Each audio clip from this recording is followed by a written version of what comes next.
Without further ado, I would like to say that as we broaden our discussion, we have assembled certain prominent individuals who represent a good cross-section of our social service community to sit on our seminar panel this afternoon. We will not only hear what their views are, but also get a feel of their respective organizations, perceive the issues reflected in our themes. The panel is held by Ms. Yap Suin, Board Member of Shared Services for Charities and Chief Executive Officer for the Tan Chin Tuan Foundation. Ms. Yap will in turn introduce her panel members to you. So ladies and gentlemen, please keep your questions coming and don't forget to vote for the questions which are of interest to you. It is now my distinct pleasure of presenting Ms. Yap Suin and her panel to you.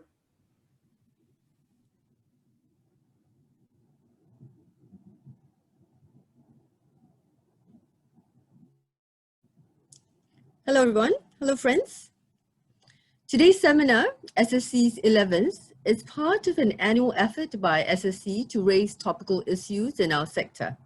I wish to encourage people here today to type in your views and your questions, which I'm sure will be constructive for our discussion today. To recap some key points shared from our guest of honor, Mr. Low, he mentioned that we should try to build enduring relationships with stakeholders, including regulators. Try to engage and tap on your board as a strategic resource as we try to remain financially viable through this crisis. As you know, if you falter, so will the many beneficiaries and clients that depend on you for support. He also mentioned sourcing new solutions to old problems and to focus on what's core. Now, related to this, we all know what we must do, but the challenge remains on how do we go about achieving it? For instance, how do we go about to ensure that charities aren't just going through the motions? And how do charities overcome form over substance? How does the leadership of an organization get the entire group on board this journey, whether it's the staff, the management, or the board members, so that it isn't just a matter of compliance, but the entire philosophy at your organization? We're talking about building a culture of robust governance and transparency that becomes a powerful brand for your social service agencies. And this in turn engenders trust, as Mr. Philip Tan has shared. It brings in donations, volunteers, and ideally sustainable support over time. Mr. Tan has offered some very good and helpful advice on how to go about this. It is not uncommon for social service agencies to find themselves short of two things: money and time. And what are the resources available to help level up? So Shared Services for Charities will be doing its part in that, as announced at the Charity Governance Conference in September, alongside the announcement of a revised charity transparency framework. You've read in media reports that SSC will be part of 4 other organizations offering services to smaller charities. And for SSC, this includes offering personal data protection compliance reviews, for instance, to smaller charities, which can cover processes that a charity must do in case of a breach, how to identify a training plan, and such and such. All of this are part of strengthening the charity's regulatory compliance and effectiveness. Well, making up our panel today are 3 speakers with deep experiences from both the for-profit and not-for-profit sectors. We have Ms. April Lee, who's now a full-time volunteer with corporate experience in investor relations, corp comms, and currently serves as chairperson of Sembawang Family Service Center. We also have Mr. David Wong. Mr. David Wong has previously served as chairperson of Methodist Welfare Services and Wesley Methodist Church. He was also the vice president and president of the YMCA of Singapore, vice president of NCSS. He is currently serving on the board of the Bone Marrow Donor Program and is the chairperson of Republic Polytechnic. Our third speaker, Mr. Neo Sing Hui, has a strong corporate background, but he also sits as a board member on charities such as Ren Chi Hospital, Cheng Hong Welfare Service Society, as well as the TERT board. And he's on the audit committees of A-Star and Tripartite Alliance. So let's dive into it. The topic again is demonstrating transparency and building trust. And I'll kick off with some questions. A question for Ms. Lee. Having volunteered on the board of Sembawang FSC for about 15 years, please share with us the FSC's experience in terms of compliance and its journey towards greater transparency. Yes. Hi, everyone, and thank you, Shared Services, for inviting me to be part of the panel. Thank you, Suyin, for that very gracious introduction, and also for that very good wrap-up of what the speakers have just talked about. Yes, I have been with Sembawang FSC for about 14 years, actually. It was not exactly planned, because at that point of time, back in the early days when I first joined, I was actually working in a corporate job, and then friends and and people I knew from the sector invited me to be part of the board, and I joined them, and then lo and behold, time flies, and then I found, oops, having been the vice chair for about 9 years, it was time for me to take over as chair. So that was a bit shock. But anyway, yeah, that's another story for another day. But having said that, going back to Suyin's question, I thought, yeah, because actually Suyin and I had some pre-discussions, and I thought it was actually interesting for you, for our, the attendees to sort of hear what Sembawang FSC went through. So basically, we took a lot of our cues from the fact that back in April 2017, there was the refined code of governance that was introduced by the Charities Council. So, so when that came on, we took a long, hard look at it. And in essence, basically with this new refined code of governance, they were, the key things were like, they were planning to, they were asking for charities to look at succession planning more seriously, things like disclosure of your board members' attendance, taking risk management seriously, and gone are the days where you can say not non-applicable, but you have to comply or explain. So those were we could recognize that these were significant steps taken to improve transparency for charities. And coincidentally, April is the time where we start preparing for our annual report. And as well, we're working towards our AGM, which typically starts in about July. So the executive director and myself, we discuss and we say, hey, look, this is actually a good time to engage our board on the matters of corporate transparency. And so hence what we did was we ended up doing something like a desktop exercise, and we say, hey, board members, we would like to take you through this new code of governance, a refined code of governance, and bear with us. So we actually flashed, because Sembawang FSC actually falls under enhanced tier. So while we are small, but because we have receipts in excess of 2019, our receipts were about 3 million. So that means that we actually fall, and plus we are ITC, so that means we fall under the enhanced tier. So long story cut short, that exercise actually was very well received by our board members, because one, it was educational for our board members. Two, because it was run as a desktop exercise, it sort of removed the threats that some board members felt, like invasion of their privacy, So it was very good for us. And so it also helped us to register key things like, the importance of having strategic planning, because for the longest time, board members, they have limited times to be spent with us. So, we had to register that it is important for us to take strategic planning in a more formal way, and also, orientation for board members, and also this rather sensitive topic about, board tenure for the treasurer, tenure for board members. So these were, useful way. This was actually a useful exercise to, register such things. So basically, it also helped us to then prepare ourselves so that in time for the actual disclosure in 2018, we then could adhere to most of the stuff, and it went about quite smoothly. However, the caveat I would like to say is that, Sembawang FSC is still work in progress. So there are many areas that we're still working on. So things like risk management, we do find that it's challenging for us. on one hand, because we are FSC model, we do have quite a clear-cut model that's prescribed by the MSF. But you know, we do face the challenge of having the resources and the bandwidth to look at risk management, and also things like program management are also areas that we are still grappling with lah. Yeah. So just thought I'd share. And Suyin, I hope I kept within my time limit. No problem. And this shows that actually what's critical is a healthy relationship and open communication between the management and the board. Yeah. Indeed. The board and management in this case are very aligned in terms of the mission and the direction they want to go.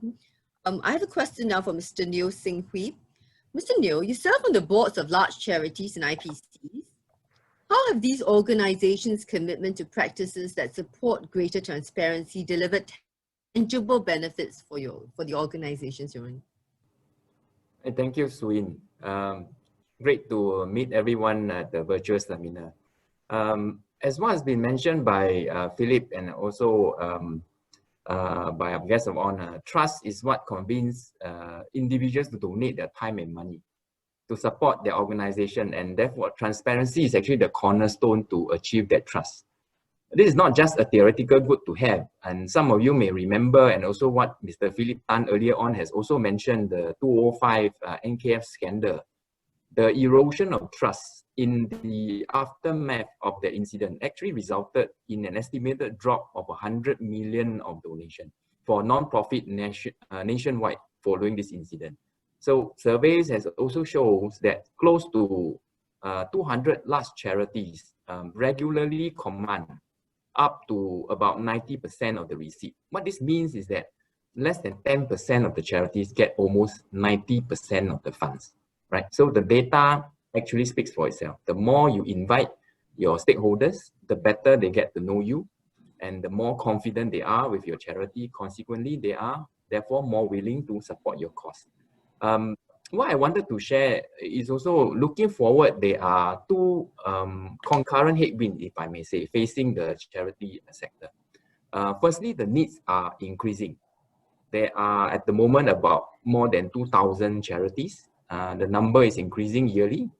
But also, technology now allows individuals to directly support overseas causes that resonates with them at a click of the button. It's very simple now. On the other hand, the pie is getting smaller. Receipts are down close to about 8% year on year to about 19 billion now. But we also find that a key finding, which is mentioned in NVPC individual giving study 2018 survey. The survey actually indicates that, very importantly, the lack of trust appears to be a major hurdle in holding back an individual from giving to a charity.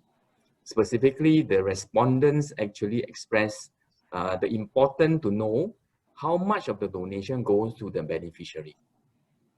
Therefore, to sum up, I do want to say that the facts do support strongly that transparency is important to deliver tangible benefits to your charity. And also, you made it quite clear, if they do not have these different cornerstones, what would be the fallout for them. I now move to a question for Mr. David Wong. Religious charities are an important part of our charity landscape and receive a sizable chunk of charitable giving. The latest report of the COC released late last month showed that religious charities such as churches and temples make up close to half of the 2,281 registered charities in Singapore. In light of that, having chaired the EXCO of a church and faith-based charities, could you comment on how critical transparency is for stakeholders of faith-based organizations? Oh, very critical, very important. But thank you, Suyin, for that introduction. And thank you, Shared Services, for the opportunity to be part of this panel. But let me say right at the beginning that the views that I express are entirely my own. Okay, and I'm not expressing the views of any particular organization. But yes, it's good that you raised this question about faith-based organizations, because they tend to get neglected. Often when we talk of charities, we often think about welfare charities or or health-related healthcare sector charities. But indeed, as you've mentioned, religious charities form nearly half the number of charities we have here in Singapore. And it's so important for us to look at it from their perspectives. And in this area of transparency, I do feel that historically, religious-based organizations have tended to be somewhat opaque. And religious-based organizations can benefit a lot from being more transparent. Why has this happened? Well, I think, inherent in a church or in a temple, the members or the congregation, if you like, place a lot of trust in the church leaders or the temple leaders, the pastors or the monks. After all, they are men of God, we should trust them, right? They must be honest. And so there's a tendency also to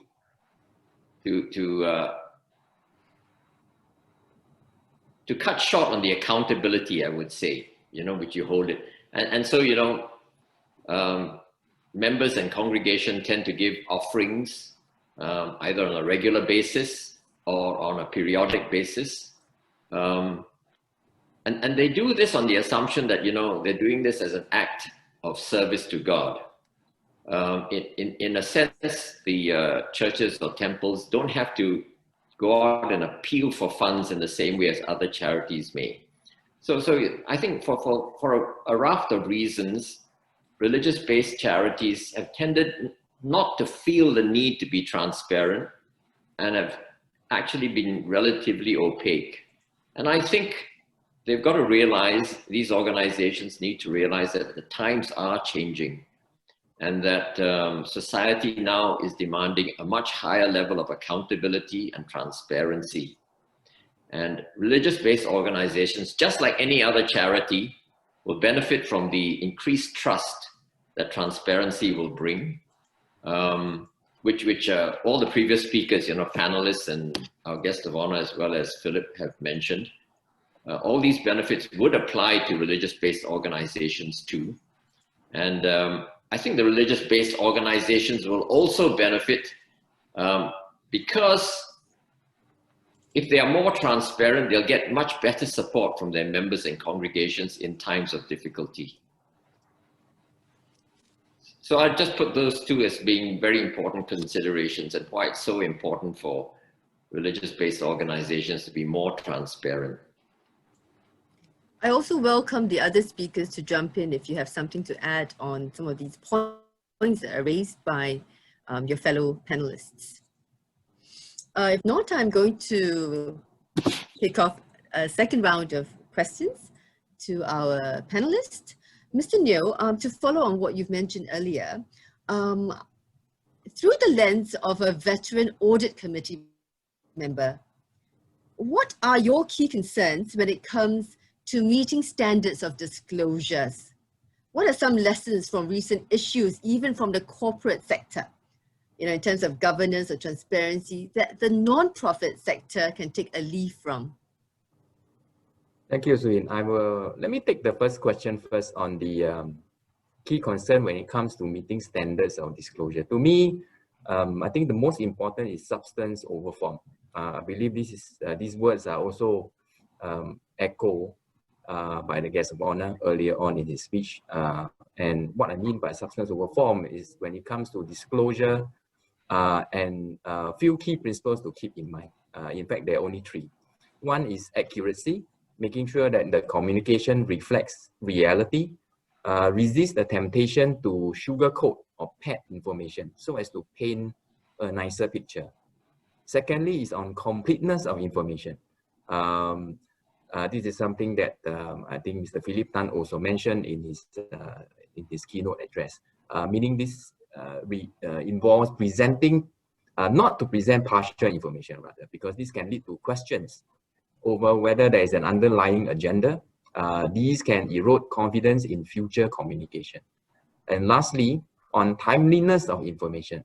Now, the effectiveness of the earlier two principles are greatly mooted if information is not provided at the right time. There should be a conscious effort to engage stakeholders on an ongoing basis, especially if it is significant enough This can mean communicating it outside of the annual report cycle.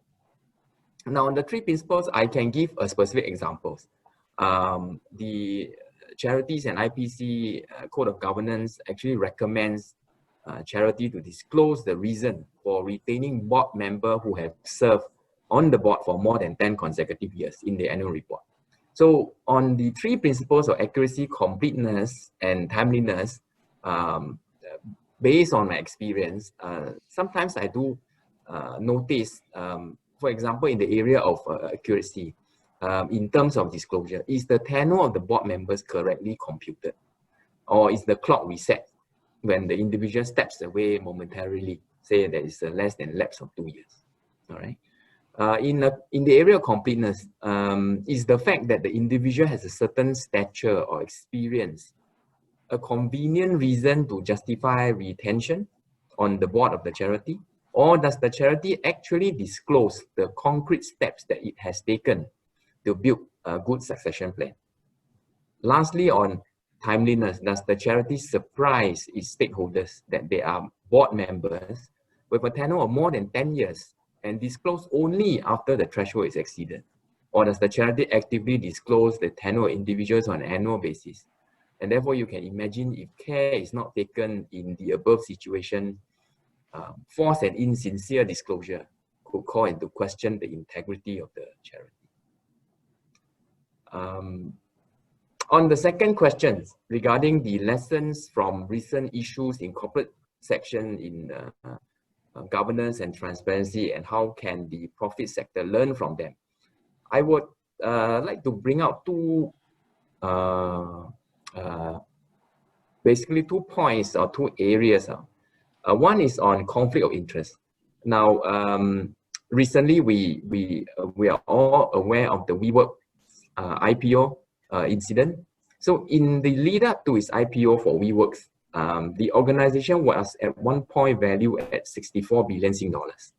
What has happened actually is shady corporate governance practices, in especially conflict of interest concern relating to the founder and the CEO, actually led to a drastic drop in the valuation to 14 billion. So there's 4 times drop in the valuation. What are some of these conflict of interest situations? These are, for example, the CEO trademarked the term "we" and forced the company to buy it back for $8 million. CEO bought properties that were eventually leased back to WeWork for 23 million. The wife of the CEO was actually the chief branding officer and the CEO of subsidiaries. All this has led to, in the end, the IPO was cancelled eventually. WeWork has to be saved by SoftBank. So what are the key takeaways for charities or not-for-profit organizations? I think it's important to first develop the mechanism to identify all these potential conflict of interest situations and putting in place, having processes to manage this situation to safeguard the interests of the organization or the charity, including disclosing these matters accurately, completely, and timely. The second area I want to talk about, which is very relevant to charities and also seen them as I sit on some charities, is on financial discipline. So all charities are passionate about creating a difference for their beneficiaries. While there is no profit motive for charities, unlike corporates where there's revenue and profit targets, but reality is the same.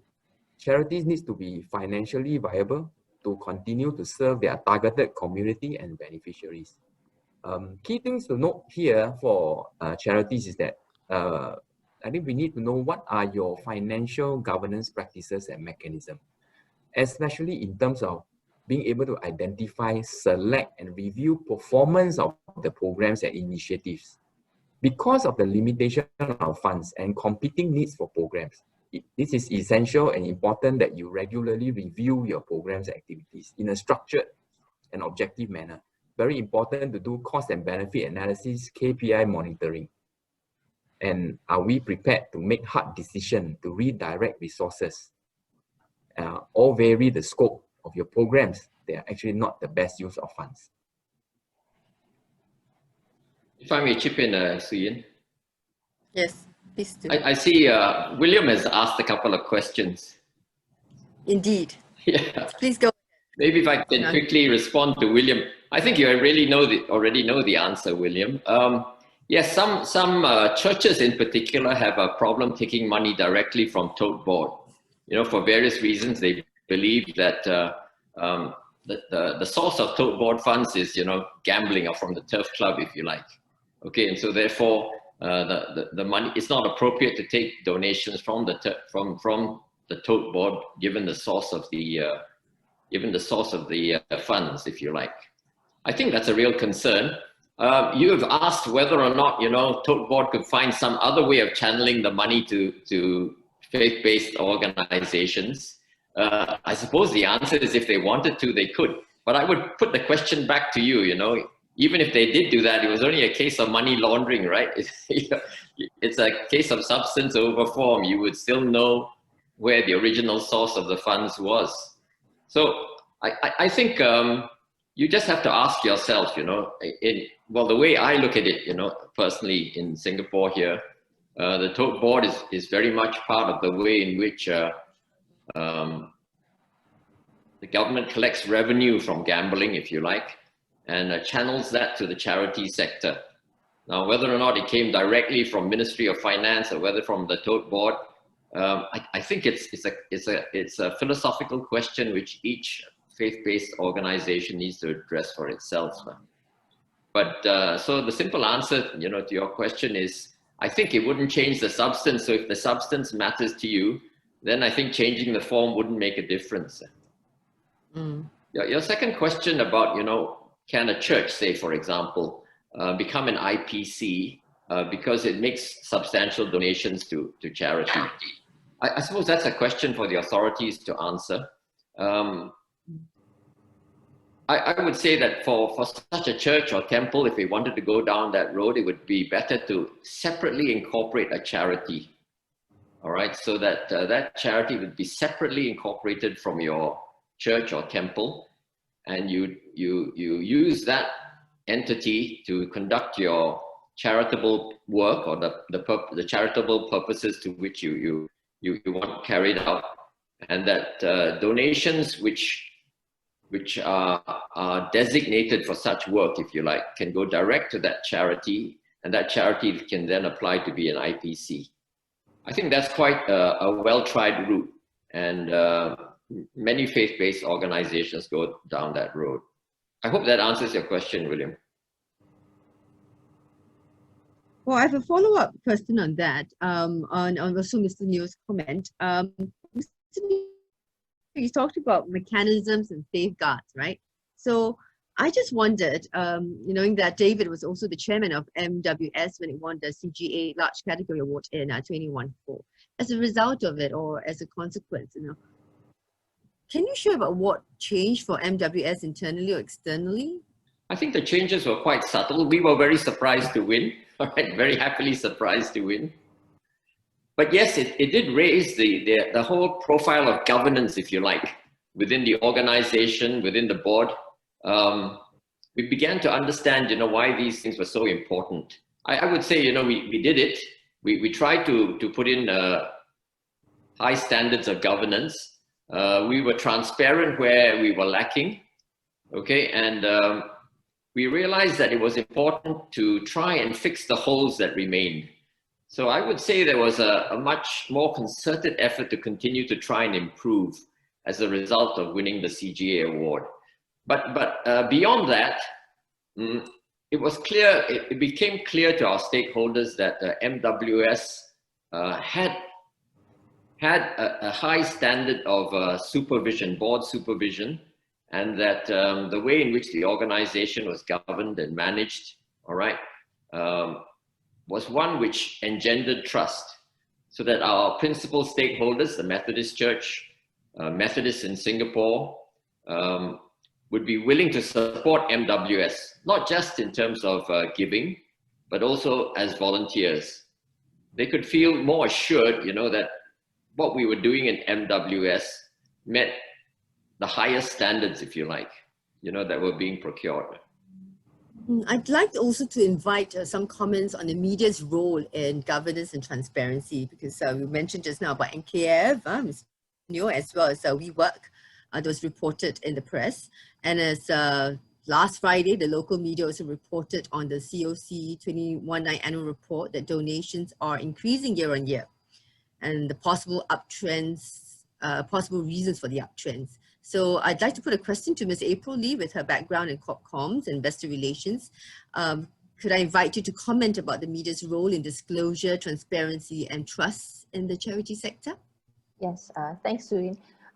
Yeah, I think in reference to the Charity of Commission's report, annual report, I did go and take a, being a communications person is probably an occupational hazard. So I wanted to go a little bit behind the headlines. Yes, the charity sector did receive donations amounting to about 2.9 billion. This is as stated in their 2019 annual report. This was an 8% increase from the previous year.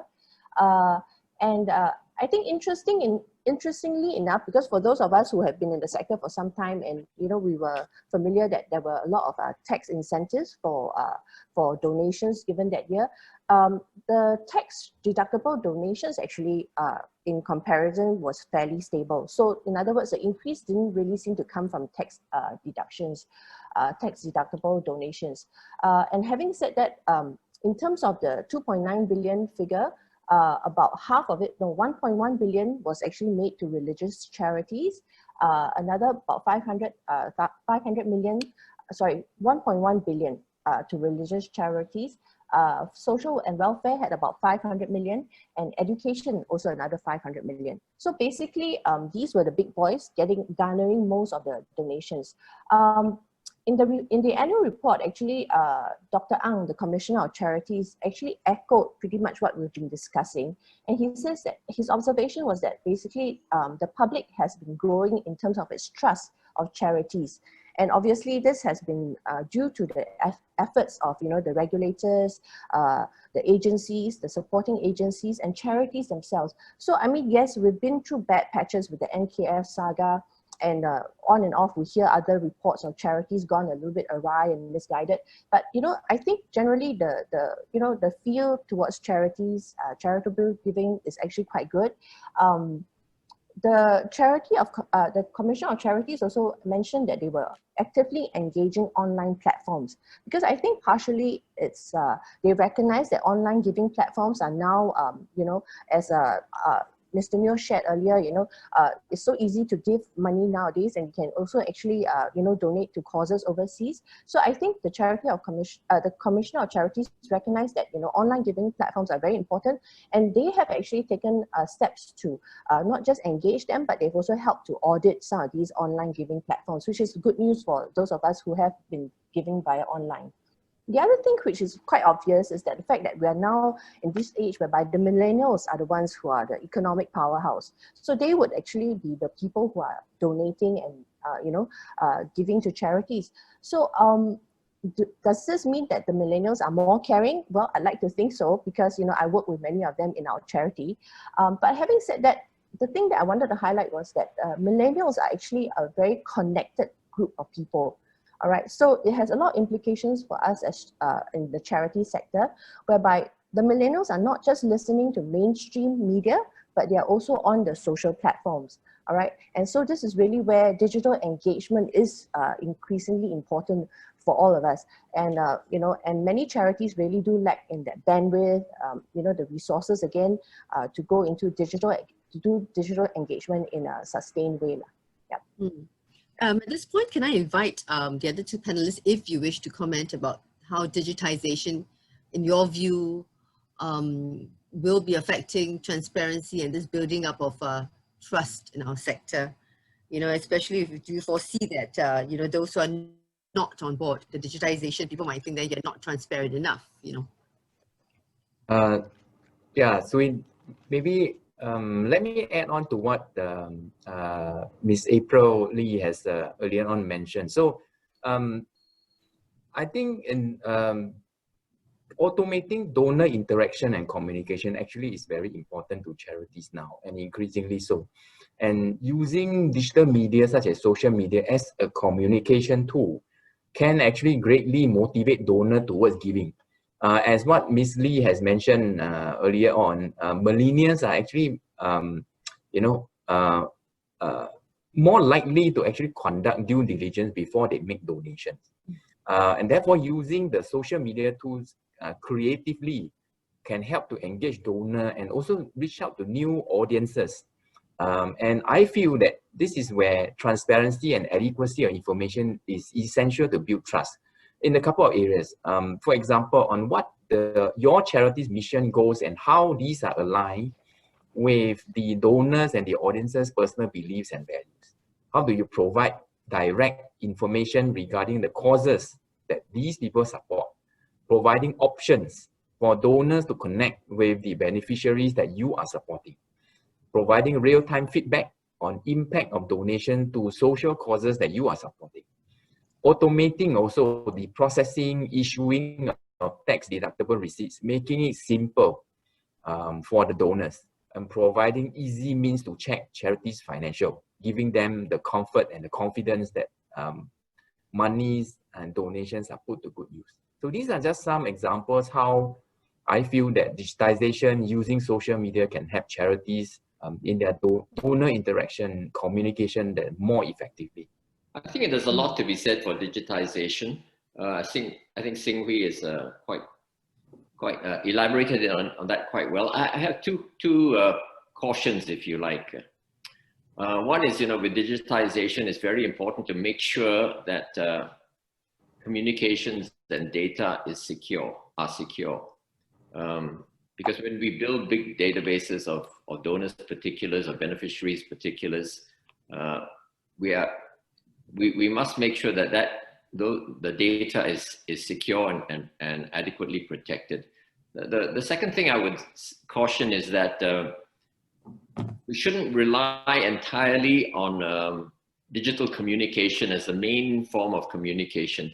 People still like to interact with another person, especially when it comes to charities. I think that personal touch mustn't be lost. And we shouldn't give our stakeholders a sense that, they become a digit and they're just another number in the database. It's so important to maintain the personal contact. Indeed. And I also would like to sound a third cautionary note. It doesn't mean that they have a website and to post certain information up. It means that information is legitimate. So it takes a discerning person, interested but discerning to sort that out. This is a real life case. About 20 years ago, I remember there was a charity that was raising, there was an organization that was raising funds and but didn't disperse the funds, and it used, it plagiarized the website of Singapore Children's Society for its own. There was a screen captured by the reporters and then alerted to the Singapore Children's Society as well as the police eventually, and it was I believe it became a criminal case that was looked at. So these are very important notes to take note of. That doesn't mean everything you see is believable, and therefore it's good to consult multiple sources of information. Yeah. At this point also, I'd like to ask if the panelists, there are some questions that are raised. If you'd like to pick up any questions from the list of questions that are there, please feel free to. Well, I think William did come back. Yes, indeed. Thanks, William, for your comments too. Appreciate the questions. I suppose, William asked, can't authorities look at what faith-based organizations are doing and put enough safeguards there so that the faith-based organizations can then become IPCs instead of having to set up a separate legal entity? I suppose to make sure it's clear-cut, make sure it's transparent, the authorities have leaned in favor of trying to make sure that both organizations are separately incorporated so that there's no mixing of the books or the staff. You see, it's one thing to be able to draw fences and say, okay, this money belongs to the charitable part, this money belongs to the faith-based part. But then how do you monitor a person's time, this church leader, okay, or this pastor, how much time he's spending on the church work versus the charity work? Are you going to split his payroll costs? Okay, so I think it's much cleaner, much easier if you maintain the faith-based part, the worship side, separate from the charitable causes. It does, I suppose it does increase overheads. There are some organizational costs involved, but I think it then gives both organizations a chance to move forward quite quickly. You can ensure that the two organizations are closely linked by ensuring, for example, that the members on the boards of both these organizations are similar, or at least there's a high degree of overlap. You can make sure that the charitable organization understands that the church or the temple, okay, is one of its main stakeholders, and the church can regularly give into this charity, for example. So there are means to make sure that both organizations remain in a symbiotic relationship and yet separate. Well, with COVID-19 having disrupted how charities function, how we operate and how we fundraise, even how we hire staff and what type of manpower we absorb, perhaps I could invite each speaker to share some of the key trends that you might foresee that's taking shape in the sector and will likely influence how things roll on for the next 2-3 years.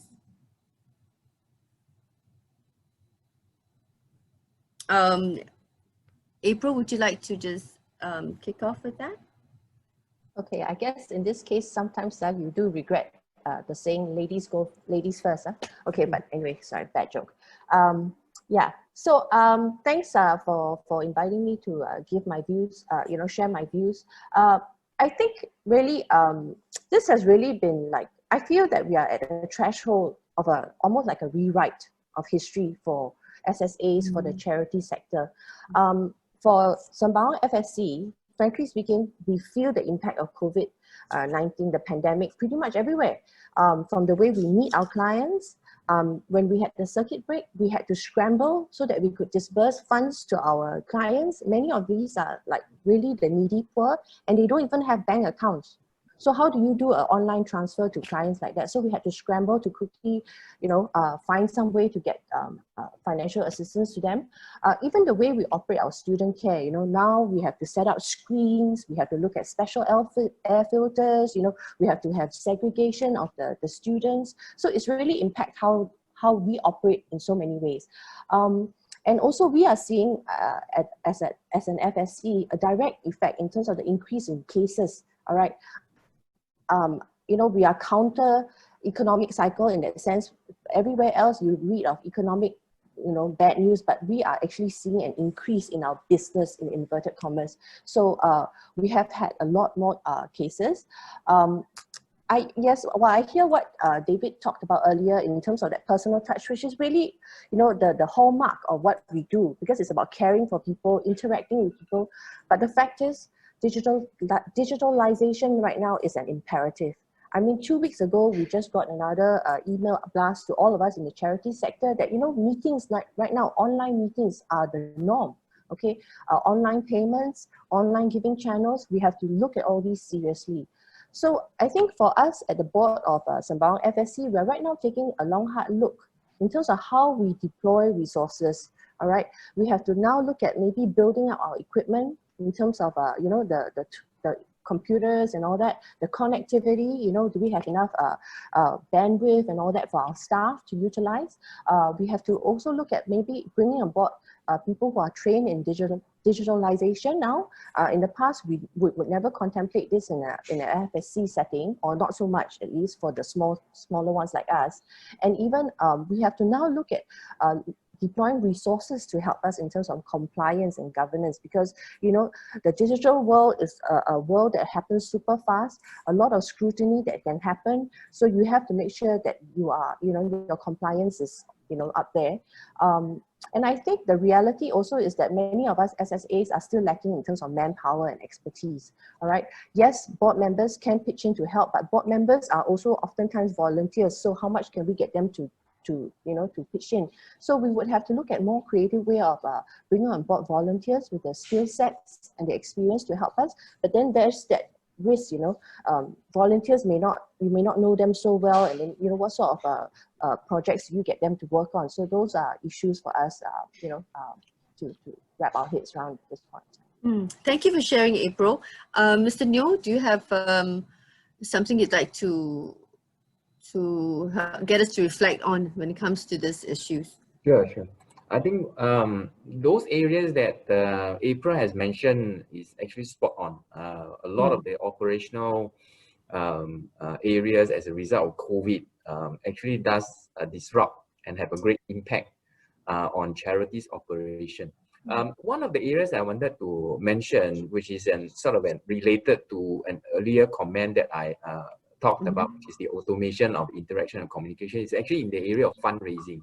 So this is very essential to any charity, and basically turning one-time givers into recurring donors to most, if not all, charities remains one of the largest challenges, right? And it is easy to get a one-off donation, but converting that into recurring contribution actually require consistent engagement, and as what David has said, you need face-to-face interaction, and even with with digitization, you actually do not want to resign any donor to just being just a digit. And so how do you achieve that consistent engagement, nurture the donors, create a personalized connection to the charity's mission and what you seek to achieve? That, because of COVID, has actually disrupted to a very large extent. Therefore, I would think, and this is actually a trend that I see even before COVID, is that digital engagement, especially through digital media tools and social media sites and so on, not only greatly enhances the reach of the charity to the donors and the beneficiaries as well as new audiences, but can also result in efficiency gains through the operations and process. For example, automation in the processing of TDR or the receipts. So I see that as a gradually becoming digitization in the area of fundraising, gradually becoming more of a necessity rather than just a good to have. Just quote an example, Giving.sg took 3 years to raise about 50 million. Whilst its predecessor, SG Gives, took 5 years to hit the same amount. So, in the area of fundraising, I would see that, and especially with COVID disrupting, will play even more important role in this area, helping the charity. Oh, yes. David, do you want to jump in here at this point about some defining trends that you see that will shape the sector? I think I'd rather take on these questions from anonymous attendee. Right, okay, I see that. Okay, do all the attendees get to see the question? Yes, yes. So I don't have to repeat it. Huh? Okay, yeah, I think there are always complications if you have two organizations sort of side by side, a charity arm with a religious organization. I don't think those complications are necessarily so difficult to manage. The key thing about an IPC, of course, is you want the tax exemption for donations. And so there's necessarily some governance standards around the way in which the organizations are run. But I'm always for the fact that whatever your organization, you should try and run it to the highest governance standards. Many of the guidelines in the code or the charity transparency framework, etc., should be regarded as minimum standards, not the standards at which you just aspire to. They're kind of the minimum, and we need to go beyond that. So that's the first point I would make. So even if you have a separate charity arm with a religious organization, I think you can try and run those to high standards of governance. That's the first thing. There are always complications when you want to try, say as an individual, say, you know, if I wanted as a Christian, I'm a Christian, I want to live out my faith in a secular world. It's always difficult. There are trade-offs, there are priorities that you have to manage, etc. And in the end, a charity that's an IPC does have to focus on its mission, which is to serve the beneficiaries or carry out its charitable purpose. Yes, it has to maintain its religious roots, all right, and remember where it's come from, if you like. But I don't think that's necessarily complicated. I'm not sure. I'm not familiar with the Sikh temple, but I think, you know, a charity should be available to all. So you know, it's the creed, if you like, of Singapore, you know, regardless of race, language, or religion.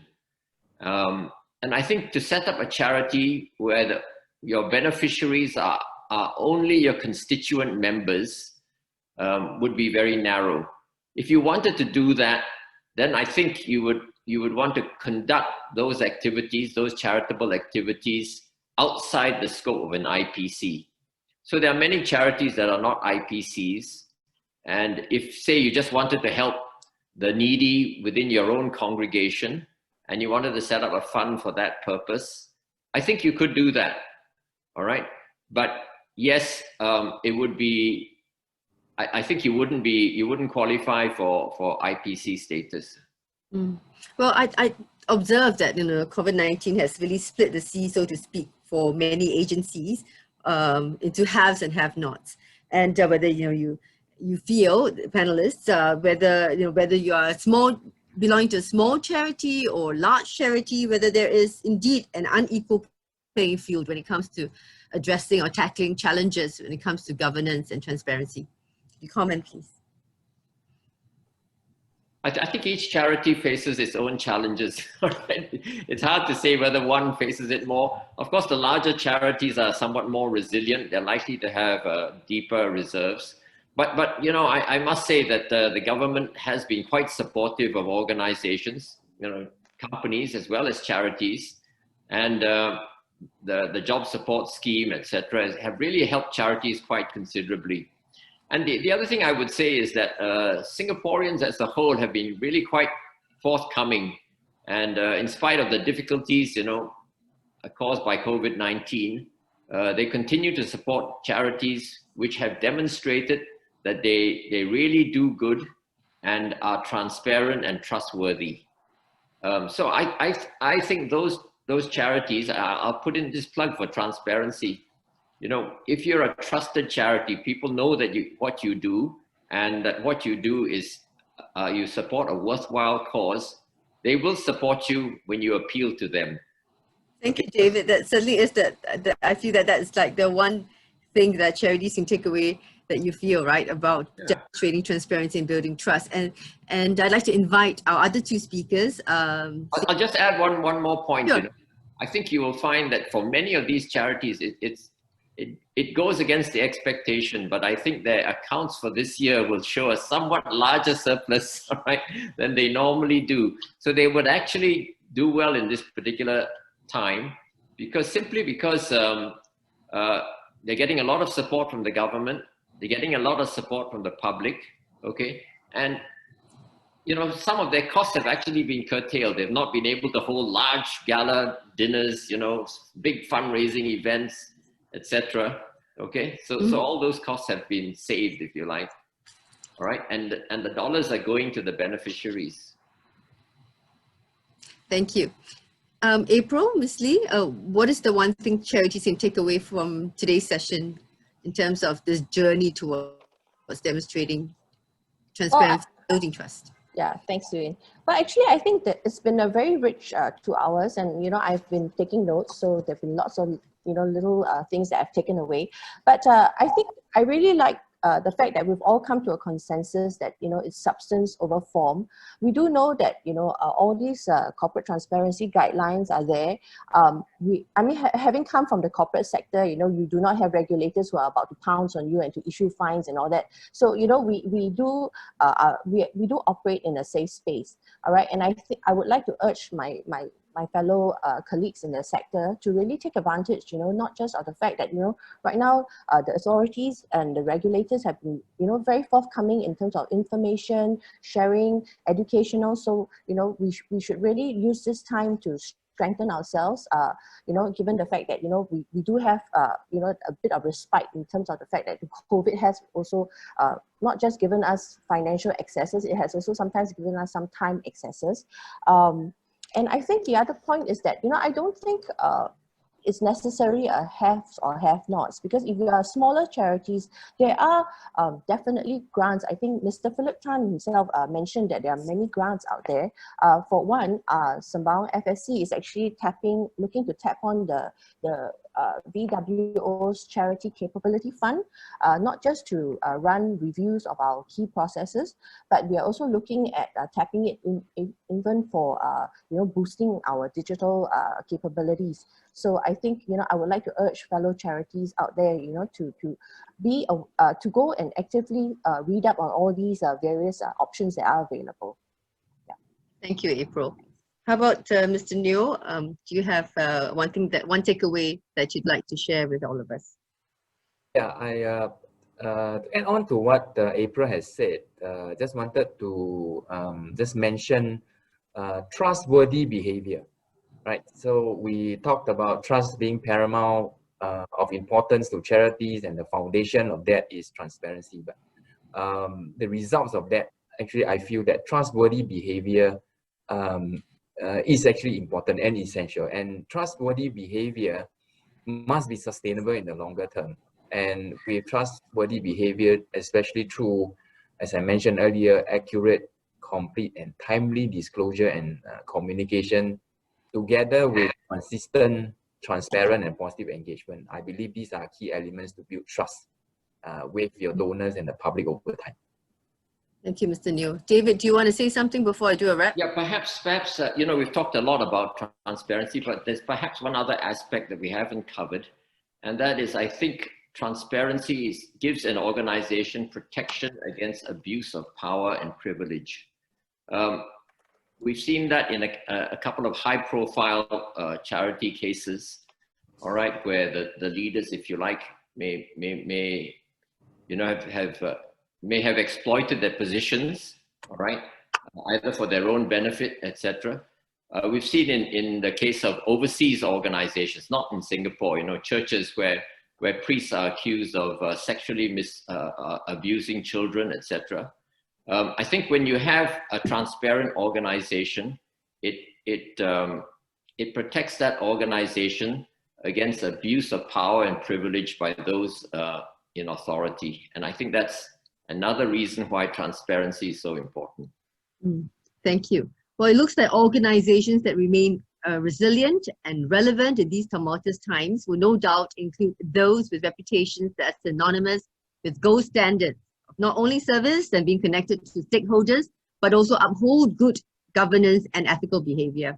So whether we are like a big or small charity, being forthcoming in these areas can really be a game changer. That's what I hear from our panelists today. We'll also emphasize the importance of leadership in ensuring that the philosophy of transparency and trust is embedded into the psyche and culture of one's organization.